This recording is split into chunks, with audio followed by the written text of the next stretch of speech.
Isang mapagpalang araw sa atin mga idol. Welcome po sa Prince of Pio Vlogs. Andito na naman tayo mga idol sa ating kusina. At ang ituturo kong lutuin sa inyo mga idol ay ang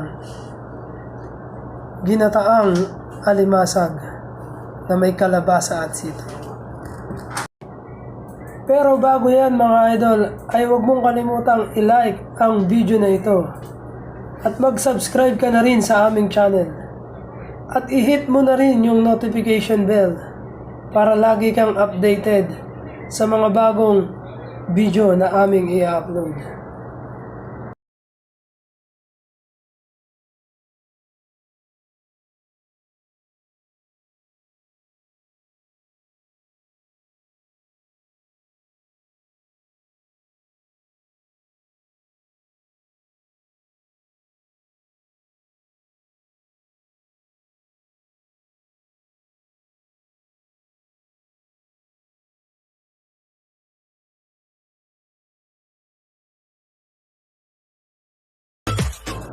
Ang ating mga sangkap: bawang, luya, sibuyas, paminta, alimasag, sitaw, kalabasa, seasonings, cooking oil, patis, at ang ating gata. Simulan na natin ang pagluluto mga idol.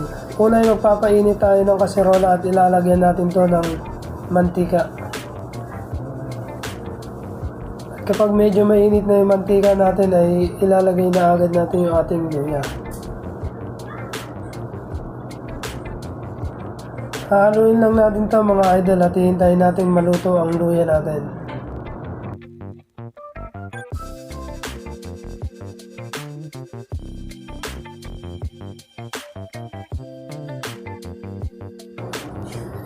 Malalaman natin na medyo luto na yung luya natin mga idol kapag naaamoy na natin to.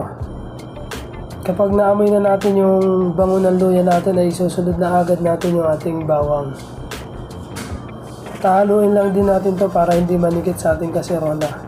Hintayin lang natin mag golden brown yung ating bawang.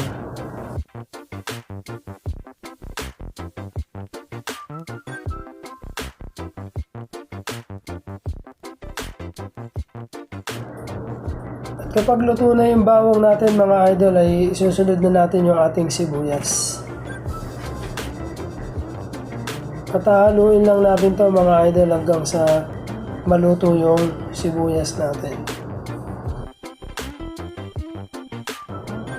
At kapag luto na yung sibuyas natin mga idol ay ilagay na natin yung ating paminta. Haluin natin ng konti at lagyan na rin natin to ng patis.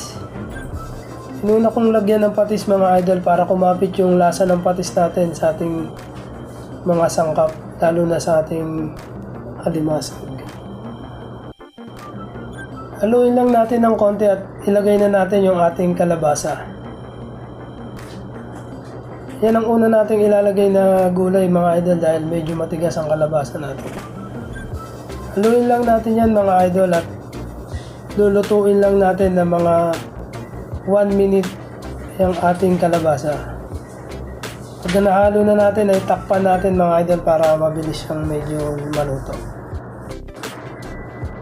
Pagkatapos ng 1 minuto mga idol ay hahaluin lang natin yung ating kalabasa. Pagkatapos nating haluin ng saglit ay ilalagay na natin dyan yung ating alimasag.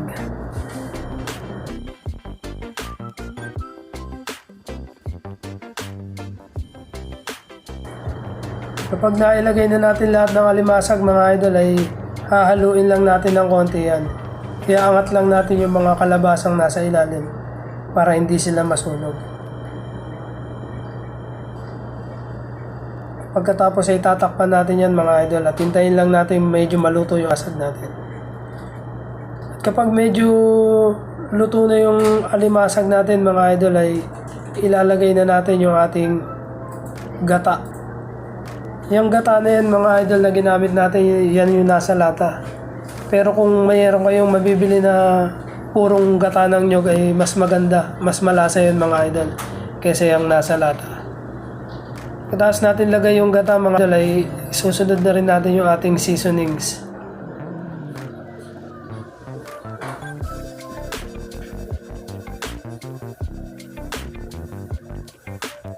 Lagay lang natin lahat yung seasonings. Yung seasonings natin mga idol ay hindi po isang buo yan, kalahati na lang po yan. Pagkatapos ay takpan natin mga idol. Kapag nag-meltdown na yung magic sarap natin ay medyo haluin lang natin ng konti mga idol para malipat naman yung nasa ilalim dun sa ibabaw. Para pantay ang pagkakaluto ng ating mga alimasag. Pagkalipat natin ito mga idol ay ilagay na natin yung ating sitaw. Yan mga idol, hinuli ko yung sitaw natin dahil ang gusto ko sa sitaw ay yung medyo crunchy siya pagka kinakain. Madali lang naman kasing maluto rin tong sitaw. Kaya gagawin lang natin half cook lang yung sitaw natin. Medyo haluin lang natin at babasahin lang ng ating mga sabaw yung sitaw natin. Yan mga idol, makikita na natin na luto na yung ating mga alimasag. Haluin natin ng konti at tikman natin yung lasa mga idol. Kung okay na yung lasa sa inyo mga idol, pwedeng wag na kayong magdagdag ng patis o asin. Pero sa akin, nilalagyan ko pa yan ng patis dahil medyo natatabangan pa ako. Yan mga idol, pwede rin kayo maglagay dyan ng sili na pansigang kung meron kayo. Para lalong bumango mga idol.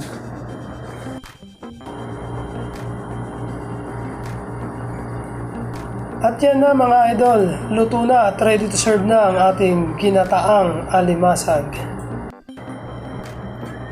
Ito na mga idol, ang finished product ng ating ginataang alimasag. Nakita nyo naman mga idol kung gaano kadali lutuin ang ginataang alimasag. Mas malasa yan at creamy mga idol kung ang gagamitin nyo dyan ay yung tunay na gata ng nyog at hindi yung nasa lata. Kung nagustuhan mo rin ang video na ito at gusto mo rin magluto ng ginataang alimasag, ay bisitahin mo lang ang description below at ilalagay ko doon ang eksaktong sangkap para maluto mo ang napakasimpleng pagluluto ng ginataang alimasag. Maraming salamat muli mga idol sa panonood sa aking video. Mega love shout out sa aking team Tambayan Family na palaging nakasuporta at nanonood ng aking mga video. Maraming salamat mga idol sa inyong panonood.